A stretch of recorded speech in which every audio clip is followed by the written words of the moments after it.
वालेकुम, welcome to another online class of civics part 2। आप सबको खुशामदीद कहती हूँ। आज की क्लास में स्टूडेंट्स हमारा टॉपिक है पार्लियामेंट के इख्तियारात। पाकिस्तान में पार्लियामेंट मजलिस शूरा कानून साज इदारा है। इसका बुनियादी काम कानून साजी करना है। कानून साजी के अलावा भी कुछ फ़राइज़ हैं जो पार्लियामेंट अंजाम देती है। याद करवाती चलूँ आपको कि पार्लियामेंट हुकूमत के 3 शोबों में से एक अहम शोबा है। हुकूमत के 3 शोबे मुकन्नना, इंतज़ामिया और अदलिया। तो मुकन्नना पार्लियामेंट मजलिस शूरा ये कानून साज इदारा है। पार्लिमानी निज़ाम में पार्लियामेंट इख्तियारात का सरचश्मा होती है। पार्लियामेंट के पास ज़्यादा इख्तियारात होते हैं। पार्लियामेंट ही वो इदारा है जो मुल्क में कानून बनाता है, आइन में तरमीम भी कर सकता है। फिर इसके साथ साथ वज़ीर आज़म का चुनाव, फिर सदर का इंतखाब करना भी पार्लियामेंट के फ़राइज़ में शामिल है। पाकिस्तान में दस्तूर की बालादस्ती तस्लीम की जाती है, आइन की बालादस्ती तस्लीम की जाती है, इसलिए पार्लियामेंट जो है वो दस्तूर के ताबे है। अब हम चलते हैं इसके इख्तियारात और फ़राइज़ की तरफ। तो इसका सबसे पहला इख्तियार, सबसे पहला फ़र्ज़ या काम कानून साजी करना है। कानून साजी के हवाले से 2 फ़हरिस्तें मौजूद थी। एक फ़हरिस्त वफाकी कानून साजी की फ़हरिस्त थी और दूसरी मुत्तसिला उमूर की फ़हरिस्त थी। मुत्तसिला उमूर की जो फ़हरिस्त है उसको अब 18वीं तरमीम के तहत ख़त्म कर दिया गया है। तो अब सिर्फ एक वफाकी उमूर की फ़हरिस्त मौजूद है जो 2 हिस्सों पर मुश्तमिल है। वफाकी उमूर की फ़हरिस्त हिस्सा अव्वल और हिस्सा दोम। इन फ़हरिस्तों में जितने भी उमूर शामिल हैं उन सब से मुताल्लिक़ कानून साजी करने का इख्तियार मरकज़ी पार्लियामेंट के पास है। सूबाई कानून साज असम्बलियाँ इनमें मदाखलत नहीं कर सकती। जब मुत्तसिला उमूर की फ़हरिस्त थी तो उससे मुताल्लिक़ कानून बनाने का इख्तियार मरकज़ी और सूबाई दोनों असम्बलियों के पास था। अगर मुत्तसिला उमूर की फ़हरिस्त से मुताल्लिक़ कानून साजी मरकज़ी पार्लियामेंट भी कर लेती है और सूबाई असम्बली भी कर लेती है, यानी दोनों असम्बलियाँ जो हैं वो कानून साजी कर लेती हैं और ये कवानीन आपस में एक दूसरे के मुतज़ाद हैं या मुतसादिम हैं, तो ऐसी सूरत में जो सूबाई कानून होता था उसको मुस्तरद कर दिया जाता था। तरजीह जो है वो मरकज़ी कानून को मिलती थी, यानी मुत्तसिला उमूर के हवाले से अगर एक ही वक्त में दोनों असम्बलियाँ कानून बना लेती हैं, मरकज़ी पार्लियामेंट भी और सूबाई पार्लियामेंट भी, तो जो फ़ौक़ियत मिलेगी वो मरकज़ी पार्लियामेंट की जानिब से बनाए गए कानून को मिलेगी। लेकिन अब 18वीं तरमीम के तहत ये फ़हरिस्त ख़त्म कर दी गई है। इस फ़हरिस्त के अंदर जितने भी उमूर शामिल थे वो सब के सब अब सूबाई हुकूमतों के सुपुर्द कर दिए गए हैं। उन उमूर से मुताल्लिक़ अब सूबाई हुकूमतें जो हैं, सूबाई असम्बलियाँ जो हैं वो कानून साजी करती हैं। अब मैं आपको थोड़ा सा तरीक़ा बता दूँ कि वफाकी कानून साजी की फ़हरिस्त हिस्सा अव्वल और दोम के अंदर जितने भी उमूर शामिल हैं इनसे मुताल्लिक़ कानून बनेगा कैसे। तो इन दोनों फ़हरिस्तों में जितने भी उमूर शामिल हैं उन तमाम से मुताल्लिक़ मुसव्वदात जो हैं, मुसव्वदात कानून साजी जो हैं वो पहले किसी भी ऐवान में पेश किए जा सकते हैं। एक ऐवान अगर उसको मंजूर कर देगा तो दूसरे ऐवान में भेजा जाएगा, दूसरा ऐवान भी अगर उसको मंजूर कर देगा तो हतमी तौसीक, हतमी मंजूरी के लिए सदर मुमलिकत के पास भेजा जाएगा। और अगर दोनों ऐवानों में कोई इख्तलाफ पैदा हो जाएगा तो ऐसे में एक कमेटी मौजूद होती है, मुश्तरका कॉन्फ्रेंस या कमेटी का इजलास बुलाया जाता है और उस कमेटी के अंदर, उस मुश्तरका कॉन्फ्रेंस के अंदर जो दोनों ऐवान हैं उनको नुमाइंदगी मिलती है और मुसव्वदा जो है वो उनके सामने पेश किया जाता है। अगर वो मंजूर कर दें तो फिर सदर की मंजूरी के लिए उसको भेजा जाता है और इस तरह से सदर की मंजूरी हासिल करने के बाद वो कानून बन जाता है। अगर मुसव्वदा 30 दिन तक सदर के पास रहे और सदर कोई फ़ैसला ना दे तो ऐसे में मुसव्वदा ख़ुद ब खुद भी कानून बन जाता है। जिस वक्त मुसव्वदात कानून साजी पार्लियामेंट में ज़ेरे गौर होते हैं उस वक़्त सदर जो है वो किसी मुसव्वदे से मुताल्लिक़ अपनी तजावीज़ भी भेज सकता है ऐवान को। पार्लियामेंट के लिए ज़रूरी है कि वो उन तजावीज़ पे गौर करे। फिर ये तो था आम कानून साजी। कानून साजी का गो के इख्तियार जो है वो बड़ा वसी है। तो पार्लियामेंट जो है वो बाज़ औक़ात सूबों के लिए भी कानून बनाती है। इस सूरत में अगर 2 या 2 से ज़्यादा सूबाई असम्बलियाँ एक करारदाद के ज़रिए से पार्लियामेंट से दरख्वास्त करें कि वो उनको कानून बना के दे, तो फिर मरकज़ी पार्लियामेंट उनको कानून बना के दे सकती है। इसके अलावा पार्लियामेंट जो है, मरकज़ी पार्लियामेंट जो है वो ऐसे इलाक़ों के लिए भी कानून साज़ी करती है जो किसी सूबे की हदूद में शामिल नहीं। इसमें वफाकी दारुल हुकूमत का इलाका भी शामिल है। तो ये तो था कानून साज़ी। अब हम चलते हैं पॉइंट नंबर 2 इंतज़ामी इख्तियारात की तरफ। तो इंतज़ामी इख्तियारात जो हैं, इसमें इंतज़ामिया की निगरानी आ जाएगा। इसमें इंतज़ामिया का एहतसाब समझ लीजिए या इंतज़ामिया से जवाब तलबी समझ लीजिए, जो मुख्तलिफ़ तरीक़ों से की जाती है। यानी कानून साज़ी तो की जाती है पार्लियामेंट की जानिब से, इंतज़ामिया की निगरानी भी की जाती है। बच्चों, पाकिस्तान में पार्लिमानी निज़ाम है और पार्लिमानी निज़ाम में मुकन्नना और इंतज़ामिया दोनों में हम आहंगी पाई जाती है। बल्कि यूँ कह लीजिए कि इंतज़ामिया के जो अराकीन हैं वो मुकन्नना से ही लिए जाते हैं। मैं आपको इंतज़ामिया की थोड़ी सी तश्कील बता दूँ कि इंतज़ामिया का जो हकीकी सरबराह होगा वो होगा वज़ीर आज़म, बराए नाम सरबराह होगा सदर, और इसके साथ ही वज़ीर आज़म जो है पार्लियामेंट में से वफाकी वज़रा पे मुश्तमिल अपनी काबीना तश्कील देता है। अब काबीना के जो अरकान हैं वो कौमी असम्बली से भी लिए जाते हैं और सेनेट से भी। सेनेट से 1/4 अरकान काबीना में शामिल होते हैं। इस तरह से सदर बराए नाम, वज़ीर आज़म हकीकी और फिर साथ में जो वफाकी वज़रा काबीना की शक्ल में शामिल हो जाते हैं, ये मुल्क की इंतज़ामिया बन जाते हैं। अब चलते हैं इंतज़ामिया के इख्तियारात और फ़राइज़ की तरफ। तो सबसे पहले है सवालात। तो कौमी असम्बली के तमाम अरकान को यह हक़ हासिल है कि वो किसी भी वज़ीर से उसके महकमे की कारकर्दगी से मुताल्लिक या उससे या किसी ऑफ़िसर से हुई हुई किसी कोताही से मुताल्लिक या उनकी हिकमत अमली से मुताल्लिक कोई सवाल पूछ सकते हैं। कौमी असम्बली में सवालात पूछने के लिए अलग से एक वक्फ़ा मखसूस किया जाता है, जिसको वक्फ़ा सवालात कहा जाता है। पार्लियामेंट के अंदर जितने भी वज़रा मौजूद होते हैं वो सवालात करके बाज़ों का पार्लियामेंट के जो अरकान होते हैं वो इन वज़रा से सवालात करके बाज़ औक़ात इनको ख़ासा परेशान भी कर देते हैं।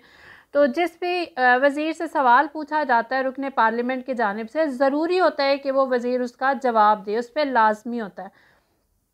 वो उस ज़िमन में मोहलत मांग सकता है और अपने महकमे के ऑफ़िसर से पूछ के उसका जवाब दे सकता है, यानी इतनी मोहलत वो ले सकता है, लेकिन जवाब देना जो है वो ज़रूरी है।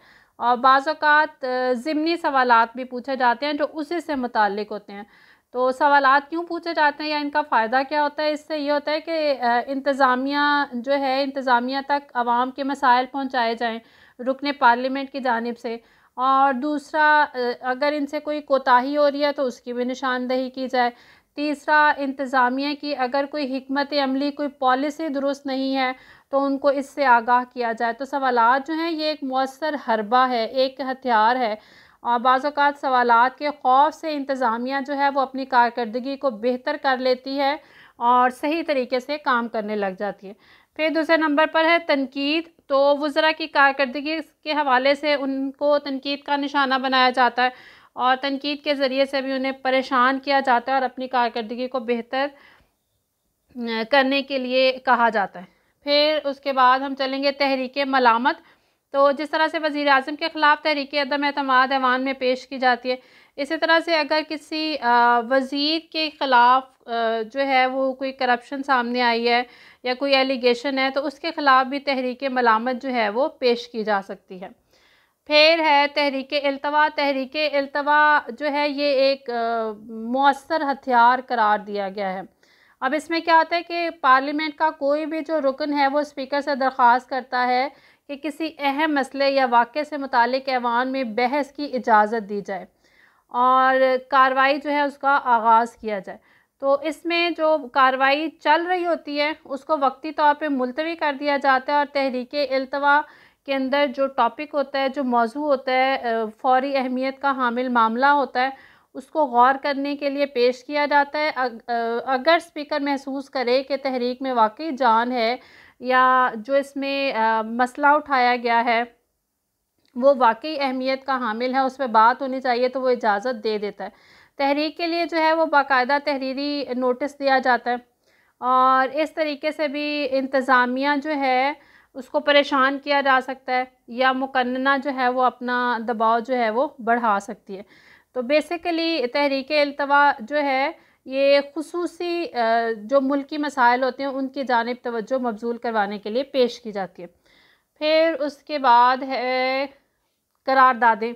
मुख्तलिफ़ जो करारदादें हैं मुख्तलिफ़ उमूर से मुताल्लिक़ वो भी कानून साज़ असम्बली में पेश की जाती हैं। इंतज़ामिया की रहनुमाई के लिए जो है ये करारदादें पेश की जाती हैं। इसमें आवाम की बहबूद के मसाइल उठाए जाते हैं। इनकी गो के आइनी हैसियत जो है आइनी तौर पे लाज़मी नहीं है, लेकिन फिर भी करारदाद के ज़रिए जो है वो आवाम के बहुत सारे जो मसाइल हैं वो हुकूमत तक पहुँचाए जाते हैं। फिर उसके बाद है तहरीक अदम एतमाद। तहरीक अदम एतमाद जो है ये वज़ीर आज़म के ख़िलाफ़ पेश की जा सकती है अगर कौमी असम्बली के 20% अरकान जो हैं वो एक नोटिस दें, उस नोटिस के ज़रिए से आगाह करें कि वज़ीर आज़म को उसके ओहदे से हटा दिया जाना चाहिए। ये तहरीक वो पार्लियामेंट में पेश करेंगे। अगर अक्सरियत की हिमायत मिल जाए तो वज़ीर आज़म अपनी काबीना समेत मुस्तफ़ी हो जाता है। तहरीक अदम एतमाद जो है ऐवान में उस वक़्त पेश नहीं की जाएगी जब वज़ीर आज़म जो है वो सदर को मशवरा दे चुका है असम्बलियाँ तोड़ने का। अब हम आगे चलते हैं अदालती इख्तियारात की तरफ।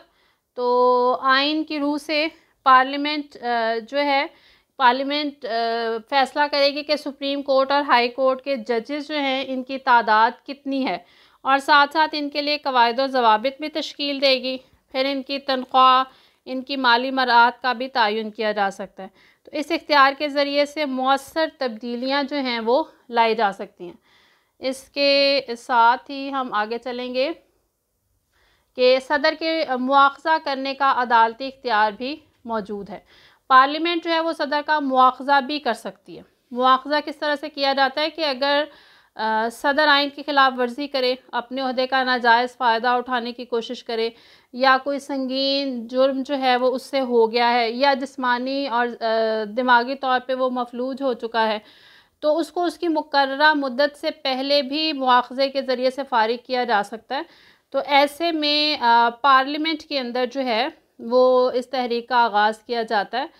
तो दोनों जो ऐवान हैं उनका मुश्तरका इजलास बुलाया जाएगा और उससे पहले कोई भी जो एक ऐवान है उसके निस्फ़ अरकान जो है इस तहरीक का आगाज़ करेंगे।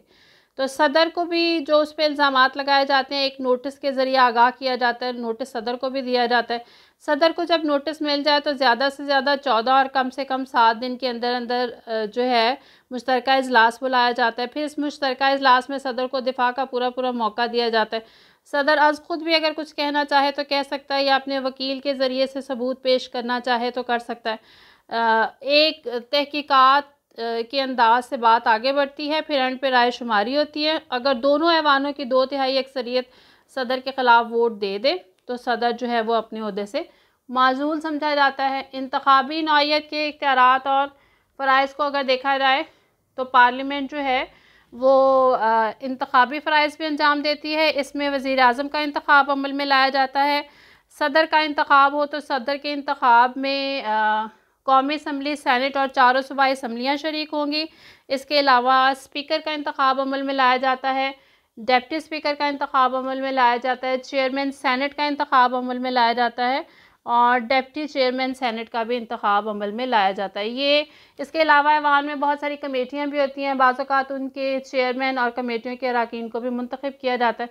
तो ये इंतखाब जो है वो पार्लियामेंट के अरकान के ज़रिए से होता है। इसके साथ ही हम चलते हैं मालियाती नौइयत के इख्तियारात की तरफ।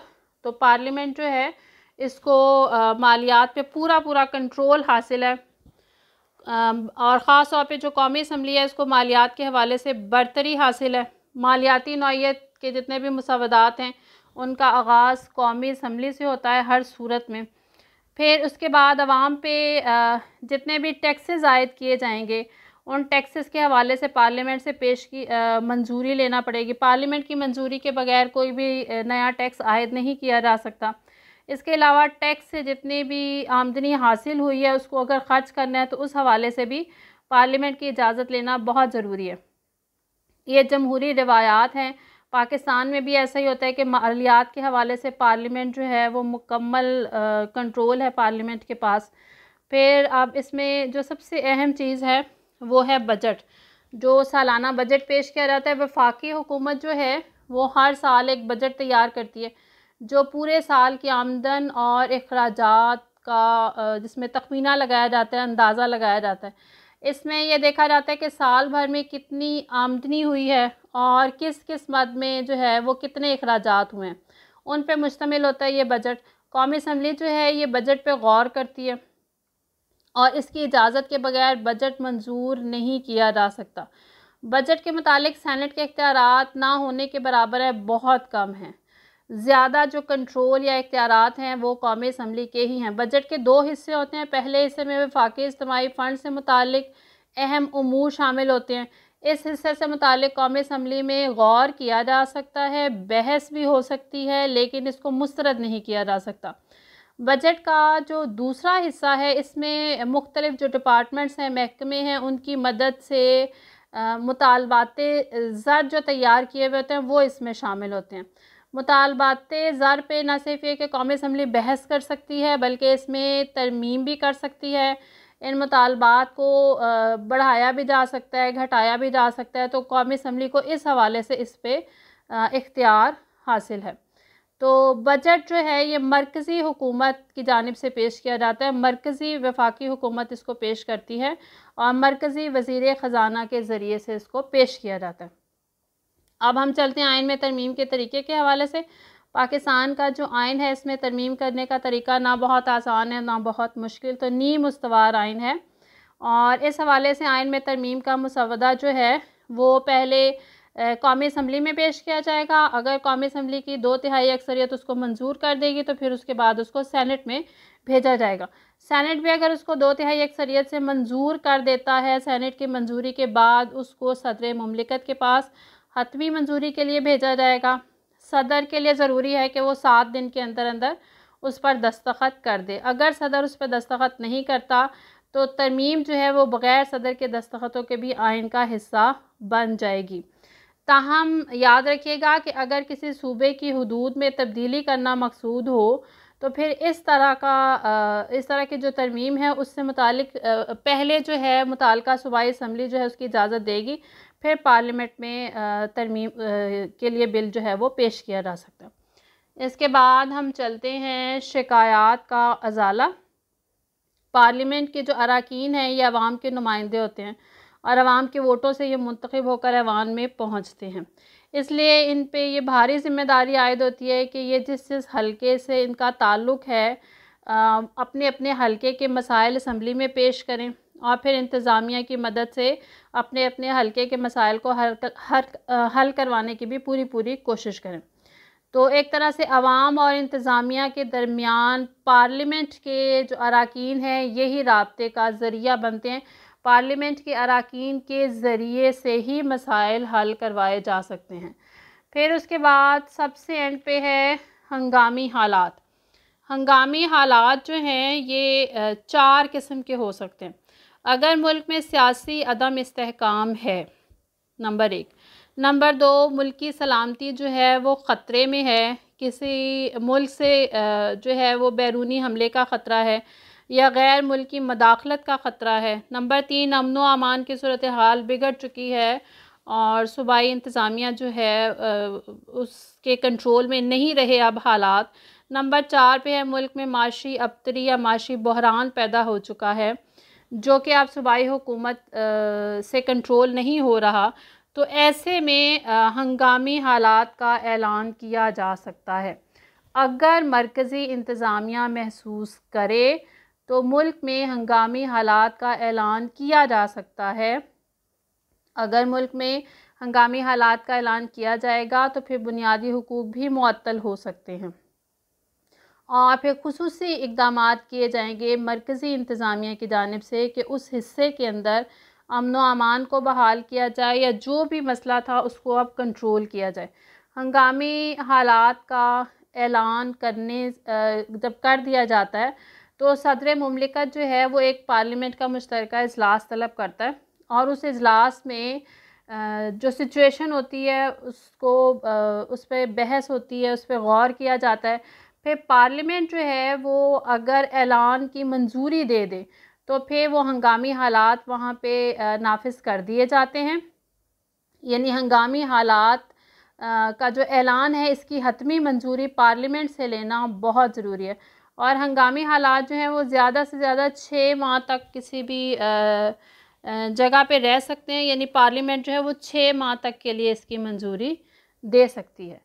तो ये थे पार्लियामेंट के इख्तियारात और फ़राइज़, जो हमारा आज का टॉपिक था। हमारा आज का टॉपिक जो है वो अपने इख्तिताम को पहुंचता है। कल इंशाल्लाह नए टॉपिक के साथ हाज़िर होंगे। तब तक के लिए अल्लाह हाफ़िज़।